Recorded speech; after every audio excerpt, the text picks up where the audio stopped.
fayyina keenya wajjin jireenya lubbuu keenya wajjin waliin qabsiisnee toonii haa ilaallu. Akka barbaadetti nyaata ture, akka barbaadetti dhugaa quufadhaa jechuudha. Gaafa dubbii Alaazaar dubbatu ni du'e gara abbootii deemee jedha. Gaafa namticha abbaa qabeenyaa isa biyya lafaa kanatti quufan ture kun immoo du'e ni awwaalamee jira. Isaan baay'een isaanii nyaata laalanii hallayyaa dhaqaa jiru. Isaan kaanis qarreerraa warri jirus nyaatuma laalatii jiru. Tsoominoo akkuma foon gara cubbuutti harkisu kana tsoomin immoo foonis. Foon qabdee gara lubbuutti, foon qabdee gara waaqayyootti harkisti jechuudha. Fedhiin foon keenya kan dadhabsiistu. Humna foon keenya kan dadhabsiistu.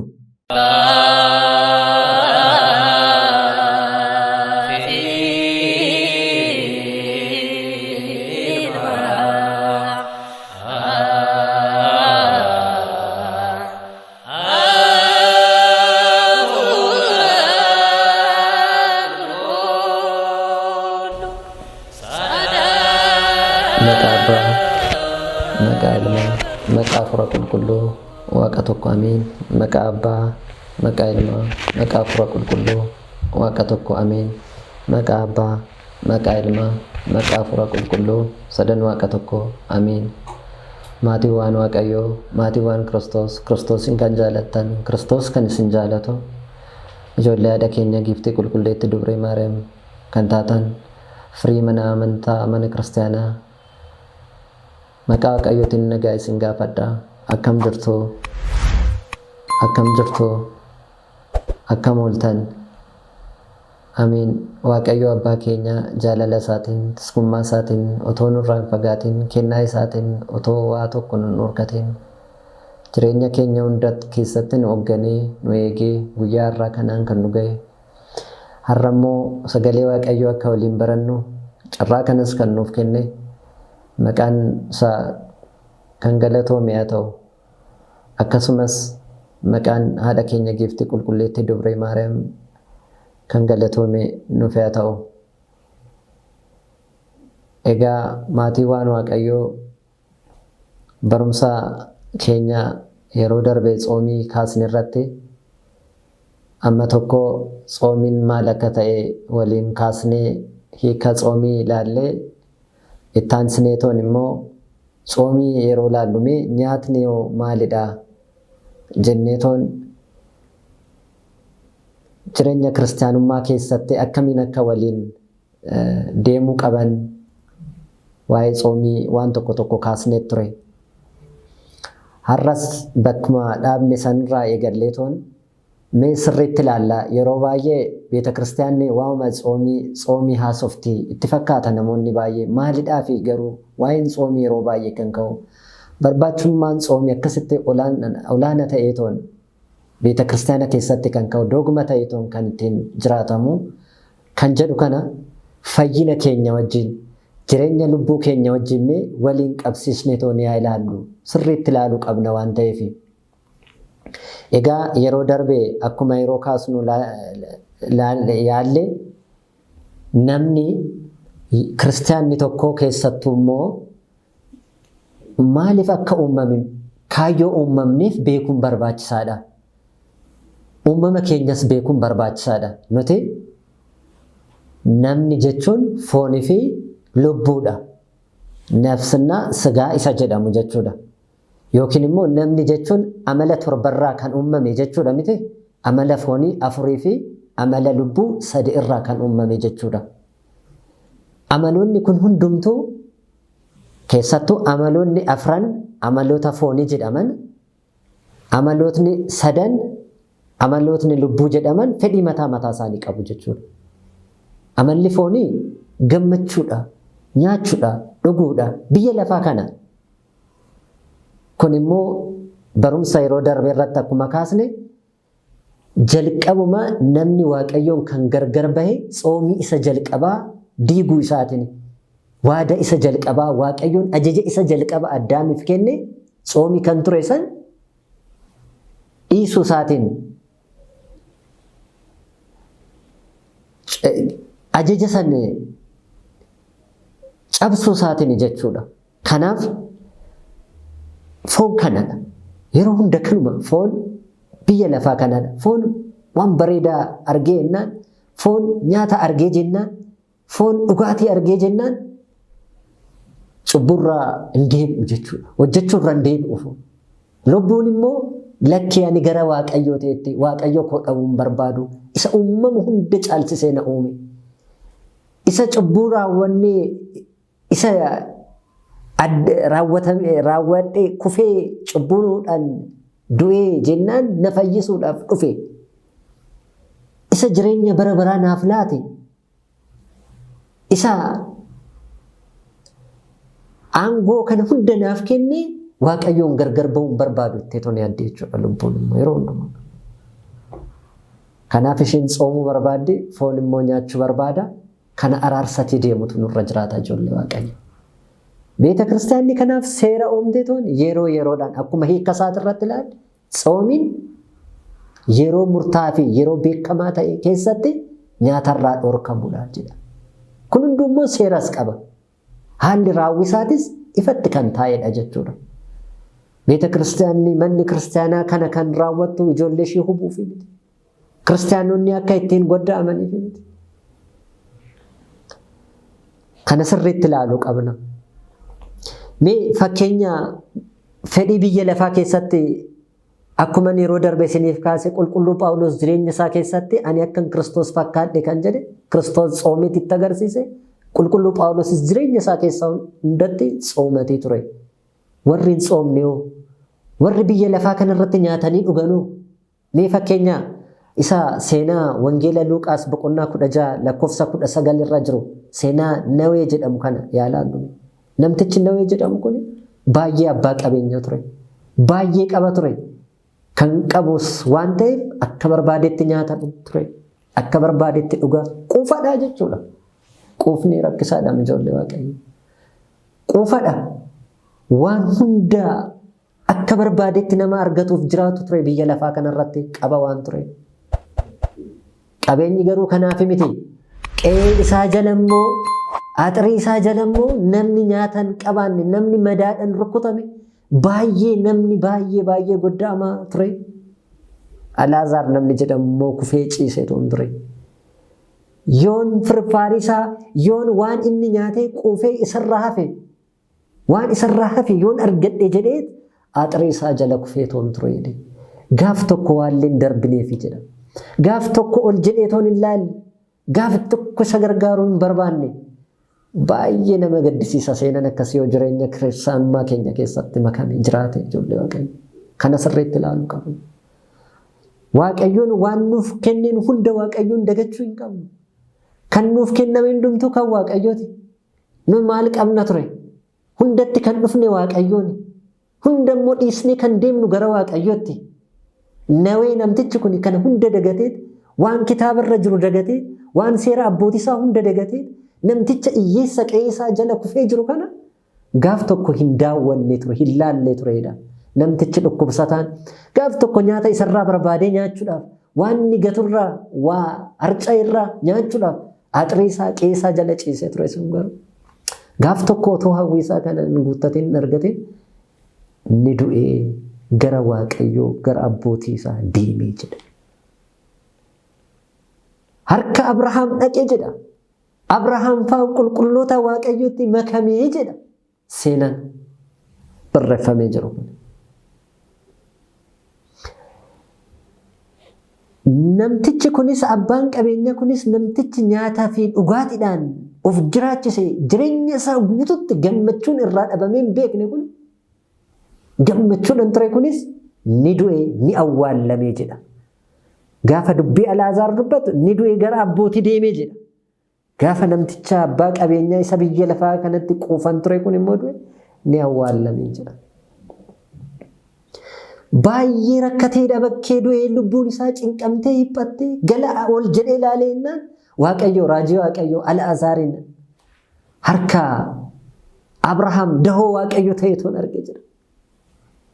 Yaa Alaazaar maaloo anuu gubadhee arrabni koo gogdee afaan koo gogee lapheen koo gogee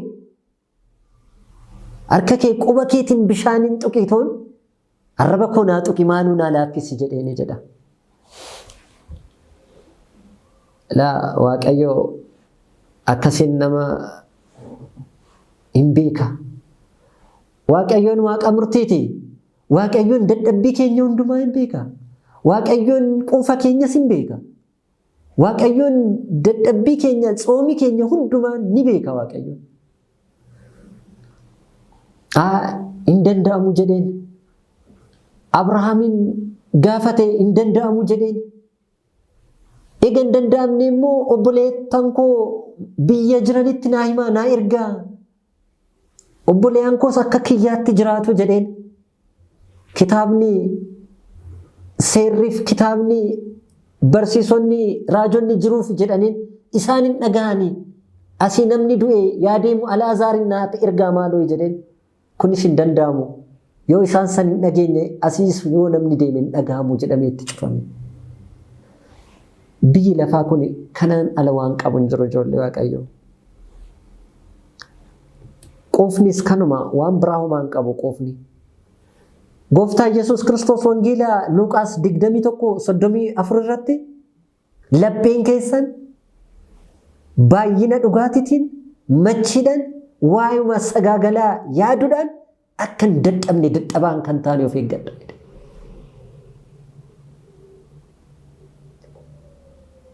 ልባችሁ በመጠጥ በስካር ስለ ትዳርን በማሰብ ጀደ በይለፋ ከናን አምቲረ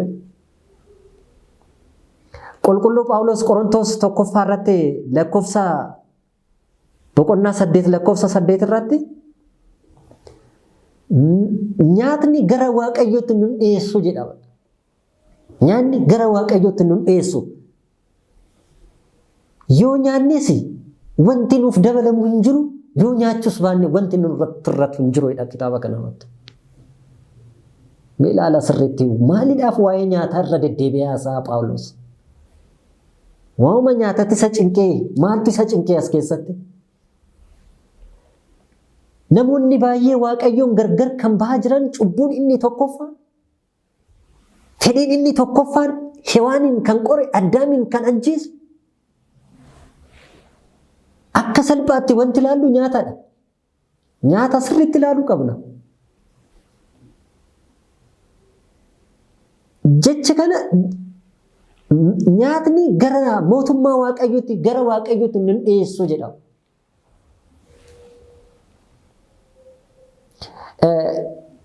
Qorontos kanuma irratti boqonnaa 6:12 irratti ሁሉ ተፈቅዶልኛል ሁሉ ግን አይጠቅመኝም ጀ ሁንዱምቱ ናፍ አየመሜራ አይደ ጳውሎስ ኛቹ ደደቤት እንጂ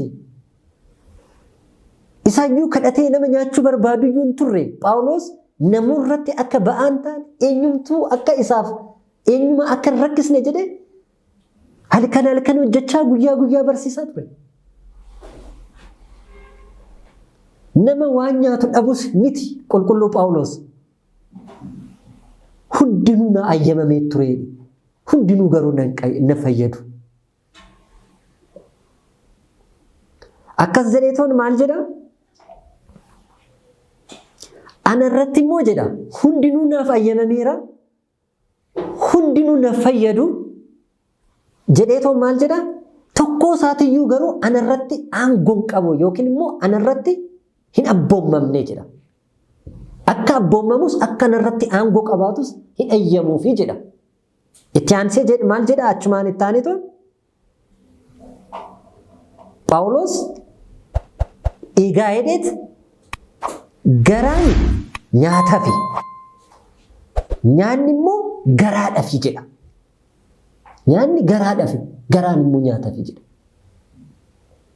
Ana immoo hundumtuu naaf ayyamameera. Garumoo hundumtuu na fayyadu eenyumtuus narratti hin aangeeffamnes hin aangeeffamu hin abboomamus jedhe. አንድ ነገር እንኳን በኔ ላይ አይሰለጥንብኝም ጀለ ቁልቁሎ ጳውሎስ ዋይኛታ ስሪት ካሴ ጆሌ ዋቀዮ አራስ መነ ዋቀዮቲ ባየሳኒ ካንፈጌሰ ከነዳ ሳን ባየን ሳኒ ኛታ ላለኒ ተለያ ደቃ ጅሩ ኢሳን ካንስ ቀሬራ ወር ጅሩስ ኛቱ መላላት ይጅሩ Malee maaltu jira nyaataan ala biyya lafaa kanaa? Maaltu jira?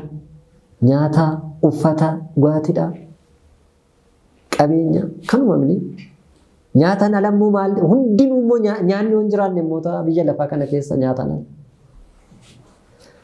Sirriitti ilaaluutu nurra jira kan hin jedhe kanaaf. Roomiidhaafis saba Roomiidhaafis barreessira. Roomii 14:17 irratti daandiin Waaqayyoo jedha. Karaan Waaqayyoo daandiin Waaqayyoo qulqullinaa fi nageenya malee jedha.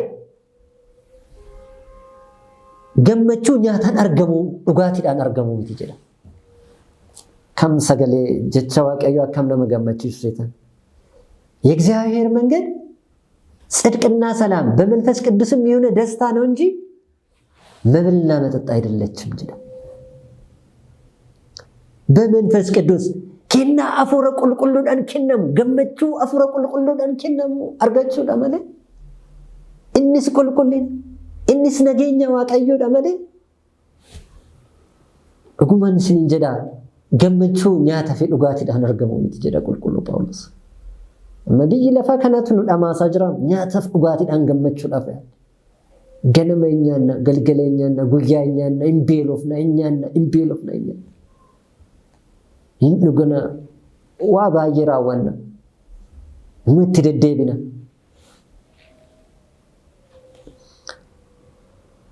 Saba Ibrootaafis yeroo barreessu qulqulluu Phaawulos irra deebi'eetoon jechuma kana 13 lakkoofsa 9 irratti lapheen keessanidha. Lapheen keessan lubbuun keessan kennaa Waaqayyootiin yaa jabaatu malee yaa cimu malee yaa dhaabbatu malee nyaatan hin ta'inidha. Maal kana caalaa waa'ee xoomii maal haasofna ammanii saba Waaqayyoo? Qulqulloonni Waaqayyoo namni nyaatinii miti barsiisaa jiran. Namoonni garuu nyaatan dhugaatiidhaan Waaqayyo irraa waan fagaatan. Nyaatni cubbuudhaaf madda. Bara namoonni cubbuudhaan kan dhuman kan badan bara baay'ee Waaqayyoon namootatti kan dheekkame inni ka'umsi tokkoffaan nyaatadha. Amma garuu bara kakuu haaraa keessatti garuu jireenya kiristaanummaa keessatti jireenya ifa ta'e keessatti garuu jireenya isa Waaqayyo duukaa jiraannu keessatti garuu nyaanni maalidha bakkee kam qaba jenneetu sirriitti ilaaluun barbaachisaadha. Kanaaf qulqulluu Phaawulos isa jireenya bara darbee bara dukkanaa bara nyaataa bara dhugaatii amma xoomiidhaan amma qulqullinaan bakka bu'uu akka qabu amma Waaqayyoon yaaduudhaan bakka bu'uu akka qabu kennaa Waaqayyootiin jabaachuu qabna dhaabbachuu qabna cimuu qabna malee gammachuu keenyas isarraa ta'a malee nyaataaf dhugaatiidhaan miti jedheetuun kan barsiise kanaaf. Gooftaan Yesuus Kiristoos nyaatni nafti keenya nyaata caalti nyaatni nafaafi malee nafti keenya nyaataafi miti jedhee akka dubbate. Hin caaltis jedhee akka dubbate lubbuun keenya foon keessan kan isin ajjeesan hin sodaatina. Lubbuu keessan hin argatan waan ta'eef lubbuu keessan ajjeesuu hin danda'an waan ta'eef lubbuun keessan immoo foon keessan ni caalti jedheetoon kan dubbate sanis yaadachuun baay'ee barbaachisaadha. Maatiyos 16:25 irratti namni addunyaa kana yoo moo'e namni addunyaa kana yoo bite namni addunyaa kana yoo budshe namni addunyaa kana yoo abboome lubbuu isaa yoo dhabe maal isa fayyada jedhe kiristaanonni kana sirriitti ilaaluu qabu. Kana ofittis qabnee ilaaluu qabna. Anis isinis dhugumaan addunyaa kana otoo binne dhugumaan addunyaan tun yeroo keenya taane dhugumaan otoo itti machoofne otoo itti nyaanne otoo itti sagaagalne otoo itti akka barbaanne taane Kiristoosin yoo dhabne akkam taane Kiristoosin adda baane akkam taane lubbuu keenya dhabne akkam taana waan inni nuuf ta'e sanoo wulataa inni nuuf oole sanoo isa nuuf jedheetoon fannoorra oole sanoo akkamiin daganna akkamiin jijjiirra nyaataaf jennee dhugaatiif jennee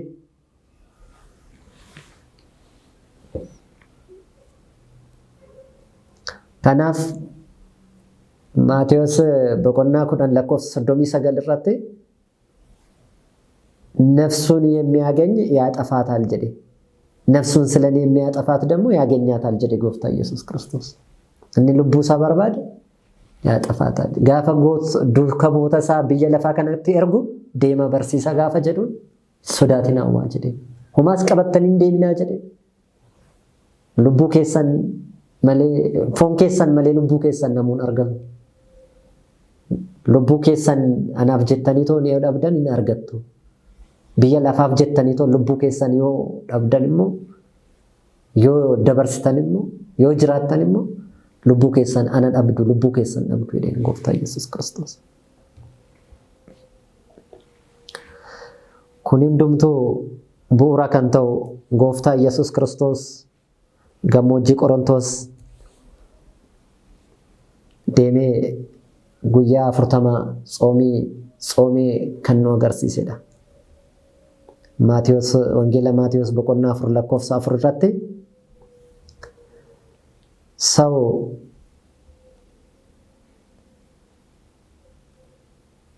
namni sagalee waaqayyoo caala wanti isa gammachiisu wanti isa hawwisiisu wanti isa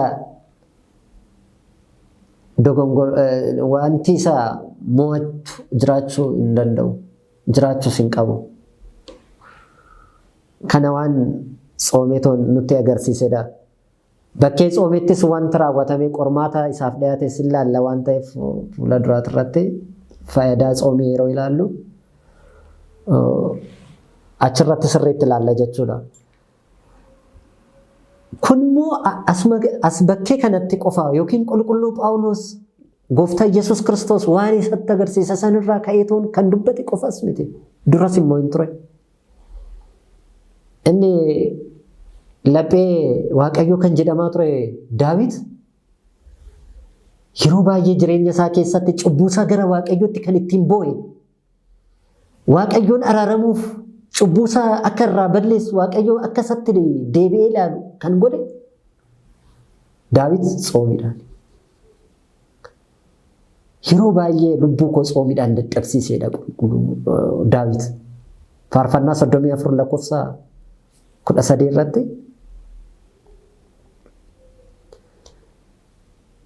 tsoomiidhaan dadhabsiiseedha lubbuu koo foon koo jechuu isaati. Tsoomiin hojii fooniti. Tsoomii kan raawwatu foonidha.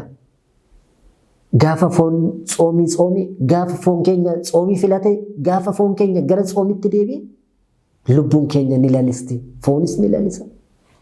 Faayidaa isaa yeroo ilaallu booda ilaalla.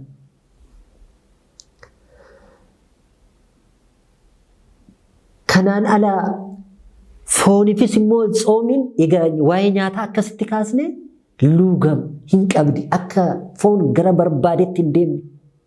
Amma namni qotiyyoo tokko manatti sooru